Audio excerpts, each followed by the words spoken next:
नमस्कार। हमारे सभी भक्त प्यारे भाई बहनों को ढेर सारी शुभकामनाएं और नमस्कार।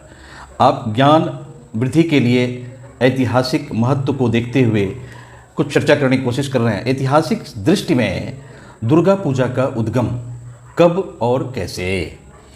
दुर्गा एक पौराणिक देवी है। उनके जितने भी हाथ हैं वे पुराण रचयिता की कल्पना की उपज है। इस संबंध में कहने के लिए कुछ है ही नहीं। दुर्गा पूजा वेद सम्मत भी नहीं है।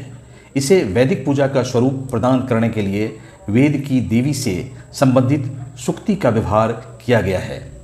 दुर्गा पूजा मुख्य रूप से मार्कंडेय पुराण पर आधारित है।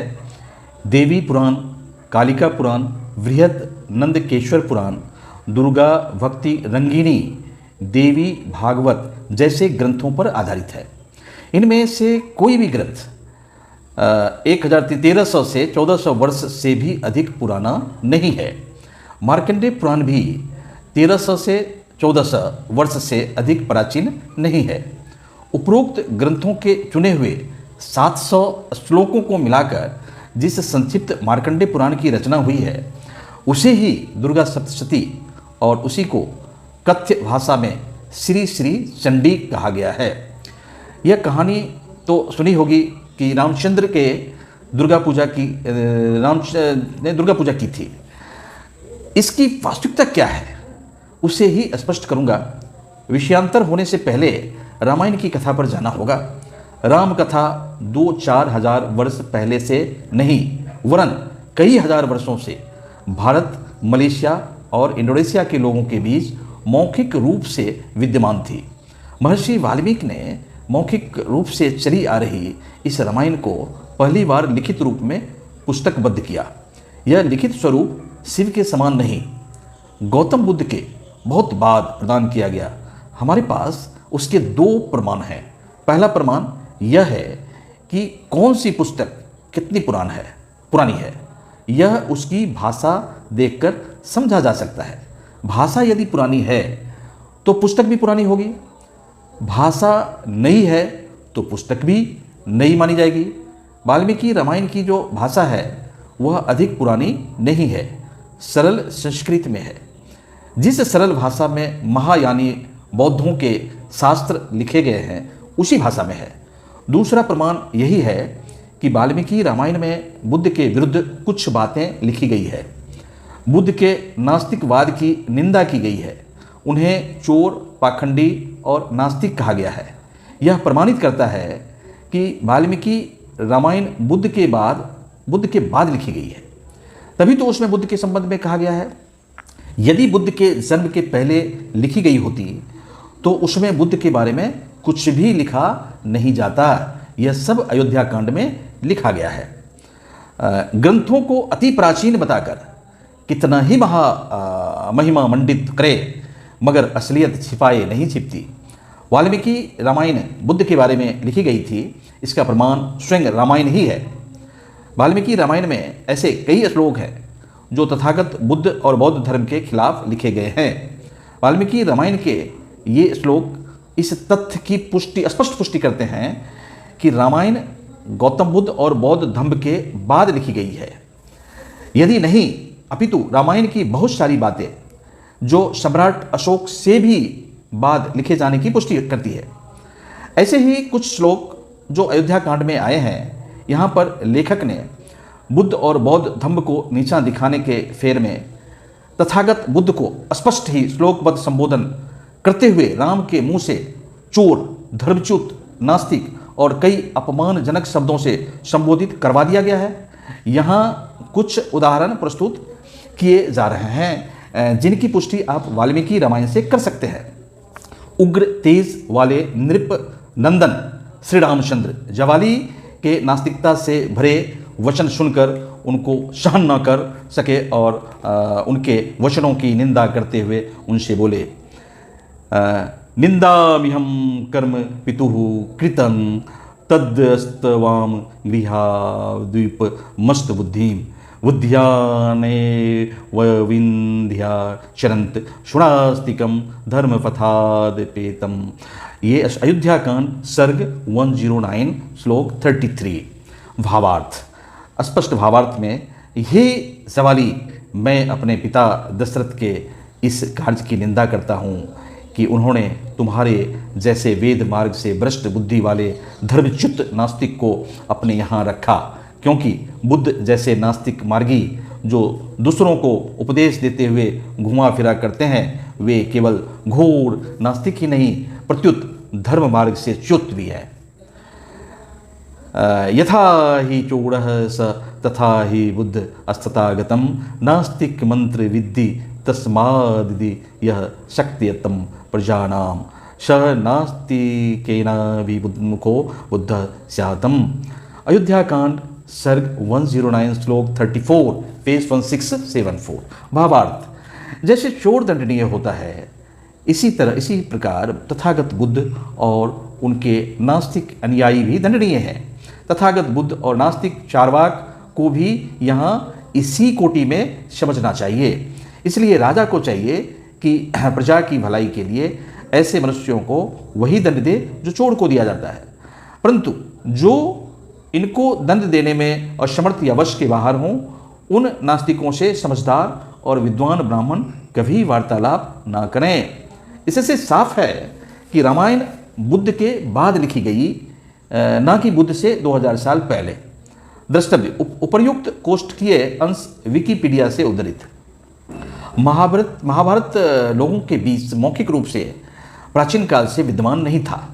महाभारत की घटना कृष्ण के समय की, अर्थात लगभग 3500 हजार वर्ष पहले, 3500 वर्ष पहले की है, और उसी समय या उसके कुछ समय के बाद लिखी हुई है। महाभारत में भी रामायण का समान उल्लेख है। यह उल्लेख वाल्मीकि रामायण का नहीं है, वरन उस प्रचलित रामायण से संबंधित है जो जनसाधारण के बीच मौखिक रूप में विद्यमान थी, जो एक मुख से होकर दूसरे मुख तक पहुंचती थी। वाल्मीकि रामायण के समय तक मार्कंडेय पुराण नहीं लिखा गया था। दुर्गा देवी की कथा मार्कंडेय पुराण में उल्लेखित है। पौराणिक युग में जब शक्ताचार का प्रारब्ध हुआ, मार्कंडेय पुराण उसी समय लिखा गया। उसी समय दुर्गा देवी को कहीं 8 भुजाओं वाली तो कहीं 10 भुजाओं वाली कहा गया, लेकिन अंत में इन्हें 10 भुजाओं वाली कहकर समर्थन दिया गया है। ये सब पुराणकारों की कल्पना है। वाल्मीकि रामायण के समय तक मार्कंडेय पुराण का जन्म ही नहीं हुआ था। दुर्गा देवी का कहीं उल्लेख ही नहीं था। इसलिए वाल्मीकि रामायण के राम ने दुर्गा की पूजा की, उन्हें 108 नील कमल पुष्प समर्पित किए, देवी दुर्गा ने एक कमल चुरा लिया, ये सब कहानियाँ थी ही नहीं। वाल्मीकि रामायण में इन सब बातों का कोई उल्लेख नहीं है। वाल्मीकि रामायण के बाद मार्कंडेय पुराण का युग आया, जिसके आधार पर श्री श्री चंडी की रचना की गई। तुम लोग याद रखोगे कि जब पौराणिक शक्ताचार आया, तब शक्ति की प्राचीनतम अवस्था को संस्कृत में आद्या शक्ति कहा गया। पुल्लिंग में आदि और स्त्रीलिंग में आद्या। इसी आद्या शक्ति के चंड रूप को चंड शक्ति या चंडी कहा गया। ये सब घटनाक्रम 1300 वर्ष पहले प्रारंभ हुआ है, उससे पुराना नहीं है।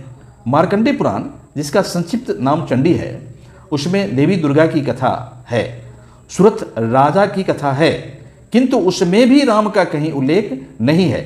राम ने देवी दुर्गा की पूजा की थी, ऐसी किसी कथा का वर्णन नहीं है।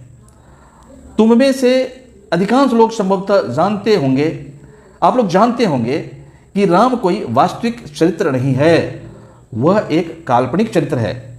एक आदर्श मनुष्य कैसा हो सकता है, यही कल्पना की गई है, और महर्षि वाल्मीकि ने पहली बार उसी चरित्र को यथायथ स्वरूप देने की चेष्टा की थी।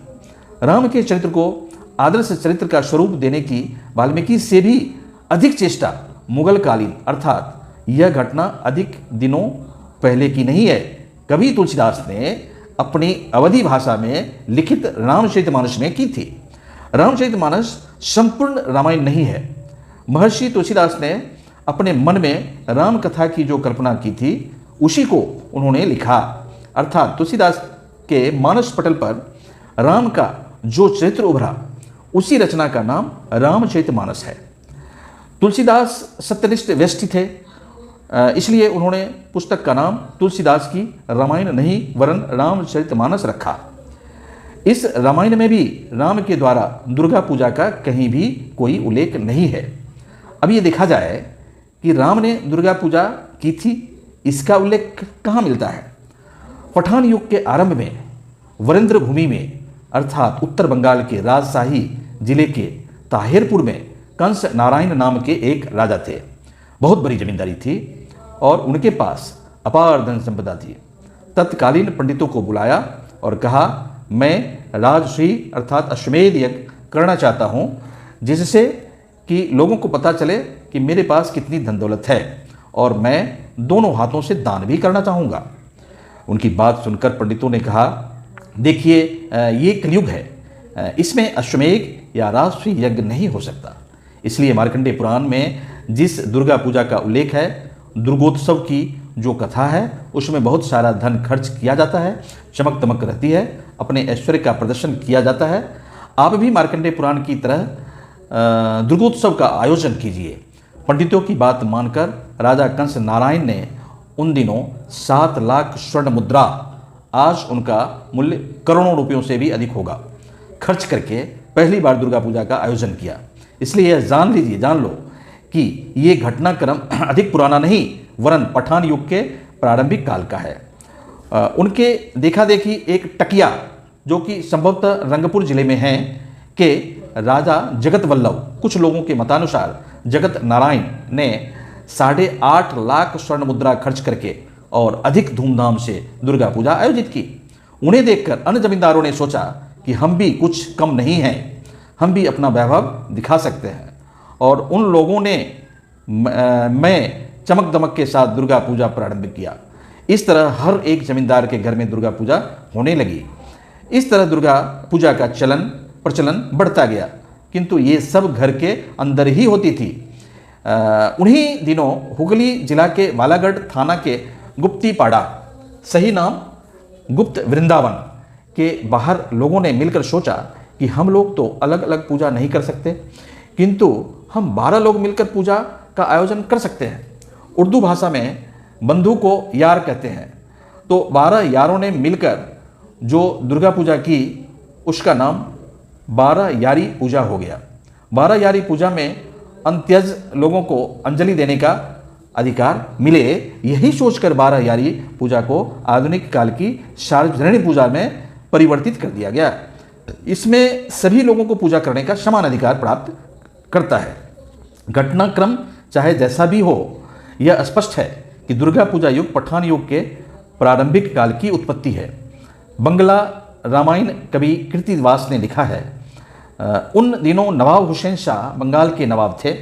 वे विद्या को प्रोत्साहन देते थे।